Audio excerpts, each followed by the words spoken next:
Les conditions ont été remplies relativement au cautionnement afin de bénéficier d'une liberté provisoire ou d'un placement sous contrôle judiciaire. Une suite favorable a été donnée. Mais toutes les fois que nous avons estimé que les conditions ne sont pas réunies, nous nous sommes opposés. Et le juge d'instruction, dans l'un ou dans l'autre cas, a également estimé prendre des ordonnances, en fait, qui, à son avis, sont conformes aux dispositions du Code de procédure pénale dans un sens ou dans un autre. Donc, ce sont les quelques éclaircissements que je voudrais apporter par rapport au cautionnement. Tout ce qui nous intéresse en la matière, est-ce que les conditions prévues ont été respectées, oui ou non? Par rapport à la deuxième question qui m'interpelle, c'est en fait les personnes expertes dans l'art de dissimuler les avoirs criminels, notamment à l'étranger, dans les paradis fiscaux. À cette question, je voudrais simplement dire qu'effectivement, il y a des montants qui ont été repérés, tracés dans des pays étrangers, et des commissions rogatoires ont été prises par les juges d'instruction vers nos collègues, en fait, magistrats de ces pays dans lesquels ces fonds ont été retracés.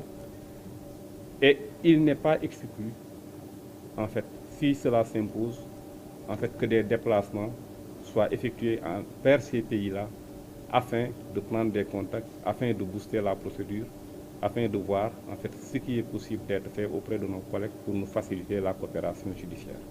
Donc, je confirme, il y a effectivement des fonds qui ont été retracés à l'étranger et il y a eu des commissions rogatoires du juge d'instruction qui ont été envoyées vers nos collègues, en fait, se trouvant dans ces pays pour leur coopération dans le cadre de ces procédures. C'est tout, monsieur le président. Bien. Je vous remercie. Monsieur le procureur financier. Bon.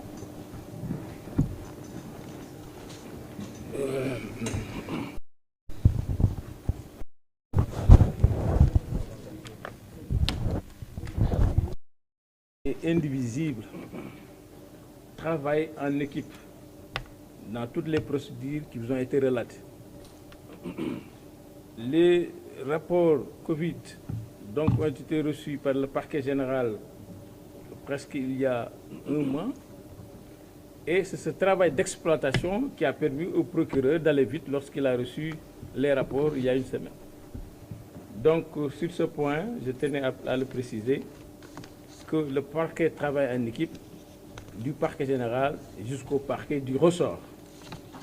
Pour revenir à la question des ministres impliqués dans cette gestion Covid, naturellement, je ne pourrais pas vous donner l'identité de ces ministres.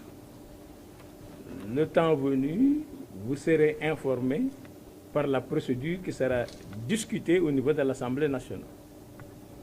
Parce que les résolutions de mise en accusation seront débattues au sein du temple et vous saurez exactement quelle est l'identité de ces 5 ministres. Et je vous dirai que la liste n'est pas exhaustive, que le travail d'exploitation continue et que dans quelques jours, dans quelques semaines, on pourra donc vous donner le nom d'autres ministres qui vont comparaître à l'Assemblée nationale avec la résolution de mise en accusation.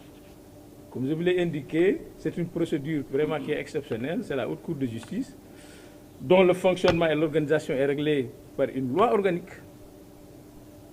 Tous les ministres qui ont agi et commis dans l'exercice de leur fonction des infractions sont justiciables de cette Haute Cour de justice. Et cette Haute Cour de justice a une commission d'instruction, donc qui instruit les faits et qui inculpe aux besoins et qui renvoie devant la Haute Cour de justice, qui est présidée par le premier président de la Cour suprême, avec donc comme assesseur 8 députés, comme vous le savez. Donc une fois la résolution adoptée, cette résolution est donc communiquée donc, au procureur général après la Cour suprême, qui assure le ministère public au niveau de la commission d'instruction et au niveau de la Haute Cour de justice. Bien que cette commission soit installée ici au niveau de la Cour d'appel et présidée par le premier président de cette Cour d'appel. Mais le parquet de cette Haute Cour de justice, de cette commission d'instruction, est donc géré par le procureur général près de la Cour suprême. Donc je crois qu'on a fait le tour de toutes les questions. Je n'ai pas entendu. Bon, les chefs d'inculpation varient entre les détournements de deniers publics, les escroqueries portant sur les deniers publics, la concussion et la corruption. Donc il appartiendra à l'Assemblée de bien définir donc les infractions et de prendre une décision en prenant des résolutions de mise en accusation. Voilà, je crois qu'on peut vous remercier pour votre présence active.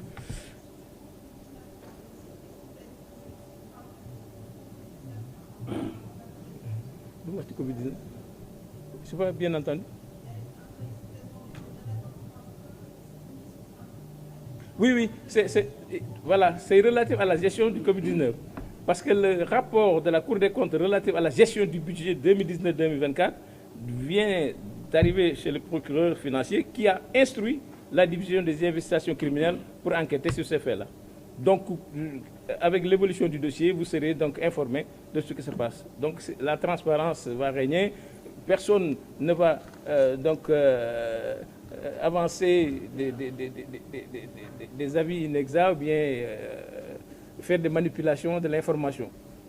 On est là pour vous donner la bonne information pour que vous puissiez comprendre que le parquet, dans sa globalité, travaille donc à la transparence et vous mettra au courant de toutes les procédures, en respectant bien entendu la présomption d'innocence et les droits de la défense.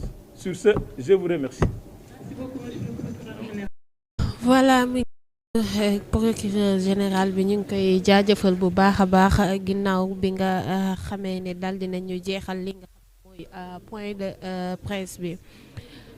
maa ngi leen di jaajëfal bu baax a baax yéen mbokk internet yi nga xamee ne yéen a doon suivre direct bi fii ci palais de justice ànd ak waa Sans Limites TV ak suñu yeneen mbokku taskatu xibaar waaye nag dañ leen koy tënkal rek ci ay kaddu li nga xamante ne daal dinañ ko fi yëkkati rek mooy ñoom ndiki démb rek daal dinañuy def 27 personnes ñoom la ñu auditionné 250 millions 448 mille moom lañ daal di recouvrer kii nga xam ne mooy monsieur Ndoye moo ko wax waaye ci fond Covid 19 bi nag ñoom ñi ngi wax ne am nañ 27 arrestations waaye plus de 250 millions moom la ñu daal di jël ci loxo ñi nga xamante ne tegoon nañ leen loxo ci ñenn ñi procureur de la république bi nag Ibrahima Ndoye mu ngi wax ni ba tey ci conférence de presse bi une réception de 8 rapports liés à la gestion du fonds Covid 19 maanaam 8 rapports ay 8 rapports juróom-ñetti rapports yi nga xamante ne